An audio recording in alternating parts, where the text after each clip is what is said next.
ಕಳೆದ ತಿಂಗಳು ನೂತನ ಮುಖ್ಯಮಂತ್ರಿಯಾಗಿ ಪ್ರಮಾಣ ವಚನ ಸ್ವೀಕರಿಸಿರುವಂತಹ ರಾಜ್ಯದ ಮುಖ್ಯಮಂತ್ರಿಗಳಿಗೆ ನಮ್ಮ ಲಿಂಗಾಯತ ಪಂಚಮಸಾಲಿ ಮಹಾಸಭಾದ ಎಲ್ಲ ಪ್ರಮುಖ ಪದಾಧಿಕಾರಿಗಳು ಬಂದು ಇವತ್ತು ಅವರಿಗೆ ನಮ್ಮ ಹಕ್ಕೊತ್ತಾಯ ಮಾಡಿ ಶ್ರೀಪೀಠದಿಂದ ಅವರಿಗೆ ಗೌರವ ಸನ್ಮಾನ ಮಾಡಿದ್ದೀವಿ. ಕಾರಣ ಅಂತಂದರೆ ಕಳೆದ 6 ವರ್ಷಗಳಿಂದ ನಿರಂತರವಾಗಿ ಆರಂಭಗೊಂಡಿರತಕ್ಕಂಥ ಪಂಚಮಸಾಲಿ ಮೀಸಲಾತಿ ಹೋರಾಟಕ್ಕೆ ಯಾವುದೇ ಮುಖ್ಯಮಂತ್ರಿಗಳು ಪ್ರಮಾಣ ವಚನ ಸ್ವೀಕಾರ ಮಾಡಿದ ಮೇಲೆ ನಾವು ಸಹಜವಾಗಿಯೇ ಸಂಪ್ರದಾಯ ಅನುಗುಣವಾಗಿ ಅವ್ರಿಗೆ ಹೋಗಿ ನಮ್ಮ ಹಕ್ಕನ್ನು ಒತ್ತಾಯ ಮಾಡುವಂಥ ಕಾರ್ಯವನ್ನು ಮೊದಲಿಂದ ಮಾಡ್ತಾ ಬಂದಿದ್ದೀವಿ. ಆ ಪ್ರಕಾರವಾಗಿ ಈ ಮುಖ್ಯಮಂತ್ರಿಗಳಿಗೂ ನಮ್ಮ ಮೀಸಲಾತಿ ಹಕ್ಕೊತ್ತಾಯ ಮೂಲಕವಾಗಿ ನಿಮ್ಮ ಅವಧಿಯಲ್ಲಿ ಈ ಸಮಾಜಕ್ಕೆ ಸಿಗಬೇಕಾಗಿರ್ತಕ್ಕಂಥ 2A ಮೀಸಲಾತಿಯನ್ನು ಎಲ್ಲ ಲಿಂಗಾಯತ ಒಳಪಂಗಡಿಗಳಿಗೂ OBC ಮೀಸಲಾತಿಯನ್ನು ಕೊಡಬೇಕು ಅಂತೇಳಿ ಮಾನ್ಯ ಮುಖ್ಯಮಂತ್ರಿಗಳಿಗೆ ಆಗ್ರಹ ಮಾಡಿದ್ದೀವಿ. ಮುಖ್ಯಮಂತ್ರಿಗಳು ಪೂರಕವಾಗಿ ಈ ಸಚಿವ ಸಂಪುಟ ವಿಸ್ತರಣೆ ಆದ ನಂತರ ಮತ್ತೊಂದು ಸಾರಿ ಇದ್ರ ಬಗ್ಗೆ ನಿಮ್ಮ ಜೊತೆ ಚರ್ಚೆ ಮಾಡಿಕೊಂಡು ಒಂದು ಸಭೆ ಕರಿತೀವಿ ಅನ್ನುವಂಥ ಒಂದು ಆಶಾದಾಯಕವಾಗಿರ್ತಕ್ಕಂಥ ಮಾತನಾಡಿದ್ದಾರೆ. ಒಟ್ಟಾರೆ ಇಂದಿನ BJP ಸರ್ಕಾರ ನಮ್ಮ ಸಮಾಜಕ್ಕೆ ಕೊನೆಯ ಗಳಿಗೆಯಲ್ಲಿ 2D ಎನ್ನುವಂಥ ಒಂದು ಹೊಸ ಪ್ರವರ್ಗವನ್ನು ಸೃಷ್ಟಿ ಮಾಡಿ 2A ಇರ್ತಕ್ಕಂಥ ಸಮುದಾಯಗಳಿಗೆ ಅನ್ಯಾಯ ಆಗಬಾರ್ದು ಅಂತ ತಿಳ್ಕೊಂಡು 2D ಎನ್ನುವಂಥ ಹೊಸ ಮೀಸಲಾತಿಯನ್ನು ಕೊಟ್ಟಿತ್ತು. ಎಲ್ಲೇ ಒಂದು ಕಡೆ ಹೊಸ ಸರ್ಕಾರ ಬಂದ ಮೇಲೆ ಆ ಮೀಸಲಾತಿ ಹಕ್ಕನ್ನು ಕೇಳುವಂಥ ಸಂದರ್ಭದಲ್ಲಿ ಸನ್ಮಾನ್ಯ ಸಿದ್ದರಾಮಯ್ಯ ನೇತೃತ್ವದ ಸರ್ಕಾರದಲ್ಲಿ 2 ಬಾರಿ ಅವರಿಗೆ ನಮ್ಮ ಆಗ್ರಹ ಮಾಡಿದಾಗ ಬೆಳಗಾವಿ ಸುವರ್ಣ ವಿಧಾನಸೌಧದ ಮೇಲೆ ಭಾಳ ದೊಡ್ಡ ರೀತಿಯಾಗಿರ್ತಕ್ಕಂಥ ಲಾಠಿ ಚಾರ್ಜ್ ಆಯಿತು.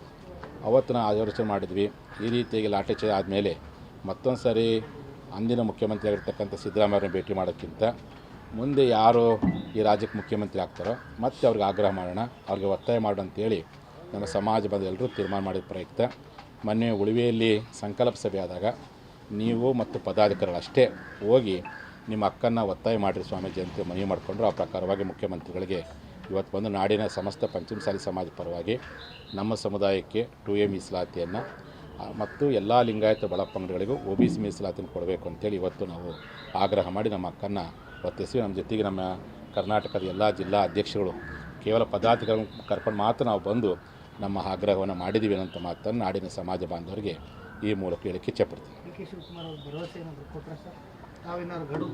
ಇಲ್ಲ, ನಾನು ಈಗ ಮೊದಲನೇ ಬಾರಿಗೆ ಅವ್ರು ಮುಖ್ಯಮಂತ್ರಿ ಆದ ಮೊದಲ ಬಾರಿಗೆ ನಾನು ಆಗ್ರಹ ಮಾಡೀವಿ. ಕಾರಣ, ನಾನು ಪಾದಯಾತ್ರೆ ಕೈಗೊಂಡಾಗ ಚಿತ್ರದುರ್ಗಕ್ಕೆ ಬಂದು ಬೆಂಬಲ ಕೊಟ್ಟಿದ್ದರು ಮುಖ್ಯಮಂತ್ರಿಗಳು. ಆಮೇಲೆ ಉಪಮುಖ್ಯಮಂತ್ರಿಗಳಾದಾಗ ಅಂದಿನ ಮುಖ್ಯಮಂತ್ರಿ ಸಿದ್ದರಾಮಯ್ಯವ್ರನ್ನ ಭೇಟಿ ಮಾಡಿ ಅವ್ರನ್ನೂ ನಾವು ಭೇಟಿ ಮಾಡಿದಾಗ ಇಲ್ಲ ಒಟ್ಟಾರೆ ನಮ್ಮ ಅವಧಿಯೊಳಗೆ ನ್ಯಾಯ ಕೊಡ್ತೀವಿ ಅಂತ ಹೇಳಿದ್ರು. ಈಗ ಅವರೇ ಆ ಸ್ಥಾನಕ್ಕೆ ಬಂದ್ರಿಂದ ಅವ್ರ ಮೇಲೆ ದೊಡ್ಡ ಜವಾಬ್ದಾರಿ ಇದೆ.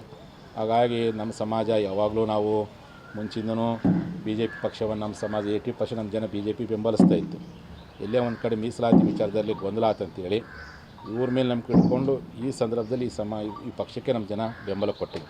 ಆ ಒಂದು ಋಣ ಹಿಡ್ಕೊಂಡು ನಿಮ್ಮ ಅವಧಿ ಒಳಗಡೆ ಈ ಸಮಾಜಕ್ಕೆ ಬೇಕಾಗಿರ್ತಕ್ಕಂಥ ಮೀಸಲಾತಿಯನ್ನು ಕೊಡೋ ಪ್ರಯತ್ನ ಮಾಡಬೇಕು. ಇಂದಿನ BJP ಸರ್ಕಾರ ಏನು ಹೊಸದಾಗಿ 2D ಅಂತ ಕೊಟ್ಟಿದ್ದು, ಮೊದಲ ಗುರಿ ನಮ್ಮದು 2A ಬೇಕಾಗಿರ್ತಕ್ಕಂಥದ್ದು. ನಿಮಗೆ 2A ಕೊಡಲಿಕ್ಕೆ ಏನಾದರೂ ನಿಮಗೆ ಅಡೆತಡೆಗಳಿದ್ದರೆ ಇಂದಿನ ಸರ್ಕಾರ ಏನು 2D ಘೋಷಣೆ ಮಾಡಿತ್ತು ಅದನ್ನಾದರೂ ಕಾನೂನು ತೊಡಕ ನಿವಾರಿಸಿ ಅದನ್ನು ಇಂಪ್ಲಿಮೆಂಟ್ ಮಾಡಿರಿ ಮತ್ತು ಎಲ್ಲ ಲಿಂಗಾಯತ ಒಳಪಂಗಡಿಗಳಿಗೆ OBCಗೆ ಕೇಂದ್ರ ಸರ್ಕಾರ ಶಿಫಾರಸು ಮಾಡಬೇಕಂತೇಳಿ ನಾವು ರಾಜ್ಯ ಸರ್ಕಾರಕ್ಕೆ ಈ ಮೂಲಕ ಆಗ್ರಹ ಮಾಡಿವಿ. ಇಲ್ಲ, ನಾನು ಈಗ ಮೊದಲ ಬಾರಿಗೆ ಅವರಿಗೆ ಹಕ್ಕೊತ್ತಾಯ ಪತ್ರ ಕೊಟ್ಟಿದ್ದೀವಿ. ಸ್ವಲ್ಪ ದಿನ ಆದಮೇಲೆ ಮುಖ್ಯಮಂತ್ರಿಗಳು ಮತ್ತೊಂದು ಸರಿ ನಿಮ್ಗೆ ಕರಿತೀವಿ ಅಂತ ಹೇಳಿದ್ದಾರೆ. ಅವತ್ತು ಕರೆದಾಗ ಸುದೀರ್ಘವಾಗಿರ್ತಕ್ಕಂಥ ಚರ್ಚೆ ಮಾಡಿಕೊಂಡು ನಮ್ಮ ಹಕ್ಕೊತ್ತಾಯ ಮಾಡುವ ಪ್ರಯತ್ನ ಮಾಡ್ತೀವಿ. ಲಿಂಗಾಯತ ಶಾಸಕರು ಬಹಳಷ್ಟು ಜನ 30ಕ್ಕೂ ಹೆಚ್ಚು ಜನ ಶಾಸಕರು ಆಯ್ಕೆಯಾಗಿರುವುದು ಸಂಪುಟದಲ್ಲಿ ಕೇವಲ 2 ಮಾತ್ರ ಅವಕಾಶ ಸಿಕ್ಕಿದೆ. ಅವಕಾಶ ಕೊಡಬೇಕಂತೀರಾ? DCM ವಿಚಾರದಲ್ಲೂ ಸಹ ಸಾಕಷ್ಟು ಚರ್ಚೆ ಆಗ್ತಾ ಇದೆ.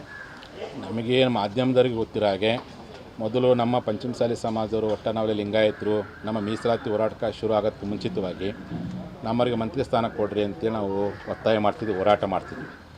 ಯಾವಾಗ ನಮ್ಮ ಪಾದಯಾತ್ರೆ ಶುರು ಮಾಡಿದ ಮೇಲೆ ನಾನು ಒಂದು ಸಂಕಲ್ಪ ಮಾಡಿದೆ, ಪ್ರತಿಜ್ಞೆ ಮಾಡಿದೆ, ಮಂತ್ರಿ ಸ್ಥಾನಕ್ಕಿಂತ ಮೀಸಲಾತಿ ಮುಖ್ಯ ಅಂತ. ಆಗ ಅವತ್ತಿನಿಂದ ಇವತ್ತಿನವರೆಗೂ ಎಲ್ಲಿ ಸಹ ಮಂತ್ರಿ ಸ್ಥಾನ ಬೇಕು ಅಂತೇಳಿ ಯಾವ ಸರ್ಕಾರಕ್ಕೆ ಆಗ್ರಹ ಮಾಡಿಲ್ಲ. ಒಂದು ವೇಳೆ ಆ ಪಕ್ಷದವರು ನಮ್ಮ ಸಮುದಾಯದ ಬಗ್ಗೆ ಕಾಳಜಿ ವಹಿಸಿ ನಮ್ಮ ಸಮುದಾಯಕ್ಕೆ ಏನಾದರೂ ಯಾರಿಗೂ ಅವಕಾಶ ಕೊಡೋದು ಅದು ಅವರು ಬಿಟ್ಟಿದ್ದು. ಯಾರು ಸಮಾಜದ ಪರವಾಗಿ ಅದಾರೋ, ಯಾರು ಧರ್ಮದ ಪರವಾಗಿ ಅದಾರೋ, ಯಾರು ಪ್ರಾಮಾಣಿಕರಾದರು, ಯಾರು ಶಾಂತಿ ಪ್ರಿಯರಾದರು, ಯಾರು ಜನರ ಜೊತೆ ಪ್ರೀತಿ ವಿಶ್ವಾಸ ಅದಾರೋ, ಯಾರು ತಮ್ಮ ಮತಕ್ಷೇತ್ರದ ಬಗ್ಗೆ ಕಾಳಜಿ ವಹಿಸಿರ್ತಾರೋ ಅಂಥವ್ರಿಗೆ ಯಾರಿಗೆ ಕೊಡಬೇಕನ್ನೋದನ್ನು ಮುಖ್ಯಮಂತ್ರಿ ಬಿಟ್ಟಿರ್ತಕ್ಕಂಥದ್ದು. ನಮ್ಮ ಇಡೀ ಕರ್ನಾಟಕದ ಎಲ್ಲ ಪಂಚಮಸಾಲಿಗಳ ಆಗ್ರಹ ಏನಪ್ಪ ಅಂದರೆ ಮಂತ್ರಿ ಸ್ಥಾನಕ್ಕಿಂತ ಮೀಸಲಾತಿ ಮುಖ್ಯ ಅನ್ನುವಂಥ ಘೋಷವಾಕ್ಯ ಐತಿ. ಅದನ್ನು ನಾವು ಆಗ್ರಹ ಮಾಡೀವಿ.